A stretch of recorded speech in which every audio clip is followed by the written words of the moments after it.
Venez découvrir avec nous une ville d'Italie magnifique que les Français connaissent mal, Turin, au cœur du Piémont. Lorsque l'unité italienne s'est réalisée dans les années 1860, Turin a été la première capitale de l'Italie unifiée. Le roi du Piémont, Sardaigne, Victor Emmanuel II, est devenu le roi de toute l'Italie. Turin a donc un patrimoine architectural, culturel, artistique tout à fait exceptionnel. Vous découvrirez les palais royaux qui sont inscrits au patrimoine mondial de l'UNESCO.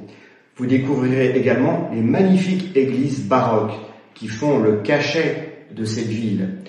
Nous visiterons ensemble des musées de renommée internationale et en particulier le musée des antiquités égyptiennes qui est le plus ancien de toute l'Europe.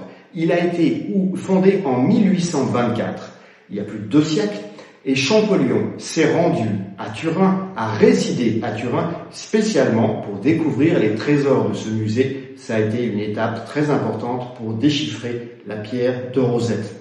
Donc si vous êtes passionné par l'Égypte, c'est aussi une raison de venir à Turin avec nous. Et puis vous découvrirez bien sûr les magnifiques cafés 1900 qui font le charme de cette ville. C'est une ville très agréable, où il fait bon vivre, une ville qui a séduit des voyageurs tout au long de l'histoire, par exemple Casanova, Goethe, Lamartine ont été charmés par Turin. Et bien sûr, j'aurai le plaisir de faire plusieurs conférences dans le cadre de ce voyage sur l'histoire de l'unité italienne et sur le choix que les Italiens ont dû faire entre monarchie et république après la Deuxième Guerre mondiale. Ce seront certains des sujets que nous évoquerons parmi d'autres. Bref, un très beau voyage se prépare. Soyez-en, rejoignez-le.